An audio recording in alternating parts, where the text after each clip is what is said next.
साथियों, आप सभी का इस प्लेटफॉर्म पर स्वागत है। यहाँ पर हम लोग जोशीमठ, जो कि वर्तमान में विकास वर्सेस विनाश का एक ज्वलंत उदाहरण दिखाई पड़ रहा है, इसके संबंध में यहाँ पर हम लोग बात करेंगे और देखेंगे कि जोशीमठ में भू धसाव के लिए कौन से मानव जनित कारक के साथ साथ कौन से भूवैज्ञानिक कारक जिम्मेदार हैं।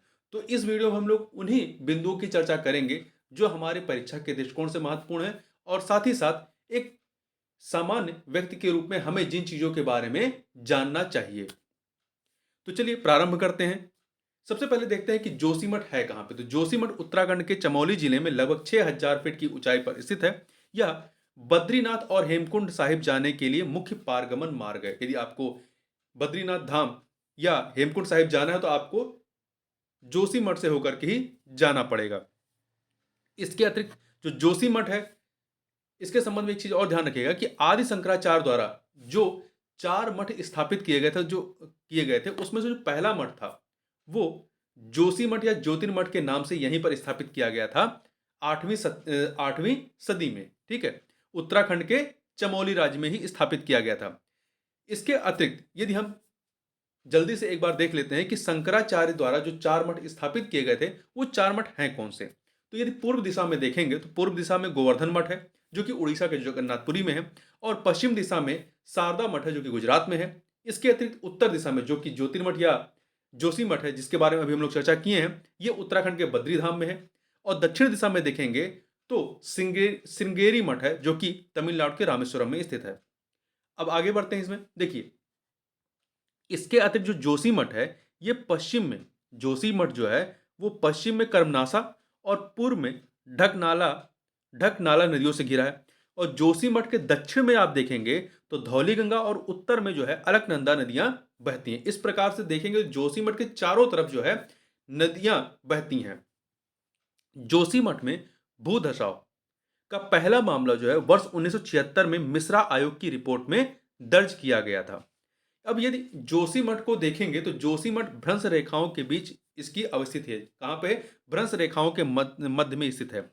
देखिए, आप यहां फिगर में देख सकते हैं, ये आपका जोशीमठ है और इधर आपका पांडुकेश्वर थ्रस्ट है, इधर बैकृता थ्रस्ट है, इसके शीर्ष पर ये जोशीमठ स्थित है और इसी के पास जो है मेन सेंट्रल थ्रस्ट है। और इसके चारों तरफ से आप देखेंगे तो नदियों का प्रवाह है। विशेषज्ञों के अनुसार जोशीमठ की अवस्थिति इसे अत्यधिक सुभेद वल्नरेबल बनाती है। विशेषज्ञों का कहना है कि यह न केवल एक भ्रंश रेखा के शीर्ष पर, यह भ्रंश रेखा कौन सी है? बैकृता थ्रस्ट जो है इसके शीर्ष पर स्थित है, बल्कि यह खतरनाक रूप से अन्य 2 भ्रंशों पांडुकेश्वर थ्रस्ट और आपका मेन सेंट्रल थ्रस्ट के निकट भी स्थित है। इस प्रकार विवर्तनिक गतिविधि के कारण, जो प्लेट टेक्टोनिक्स गतिविधि होती है उसके कारण यहां पर भूधसाव का खतरा बना रहता है। जो भूधसाव है उसके लिए उत्तरदायी जो भूवैज्ञानिक कारक हैं उनमें देखें तो जोशीमठ लगभग बैकृता थ्रस्ट पर स्थित है। यहाँ पे आप देखेंगे ये बैकृता थ्रस्ट है, यहाँ पर ये स्थित है। यह एक विवर्तनिक भ्रंश रेखा है। साथ ही यह स्थान मुख्य भूगर्भिक भ्रंश रेखा मेन सेंट्रल थ्रस्ट और पांडुकेश्वर थ्रस्ट, ये है इधर आपका पांडुकेश्वर थ्रस्ट के भी बहुत निकट है। इसके अतिरिक्त यह भूकंपीय क्षेत्र जो है, भूकंपीय क्षेत्र मानचित्र के जोन 5 में आता है। ये भूकंपीय जोन 5 के तहत ये जोशीमठ आता है।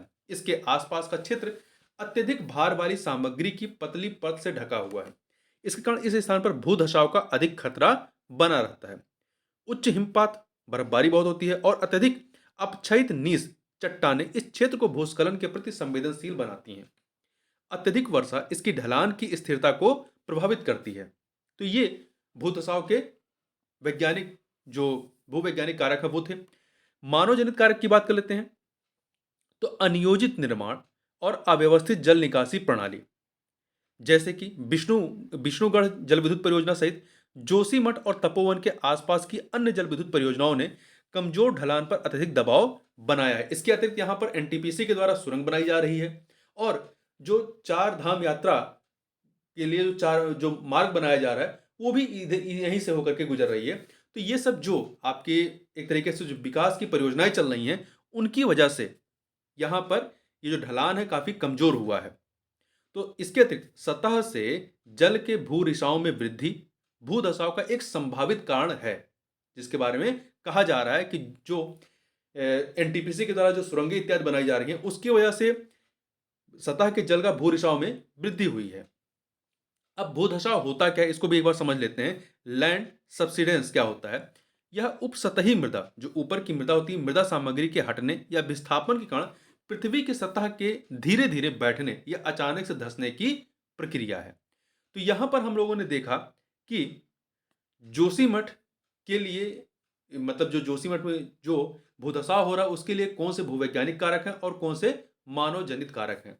तो इस वीडियो में बस इतना ही। मिलते हैं नेक्स्ट वीडियो में, तब तक के लिए बहुत-बहुत धन्यवाद।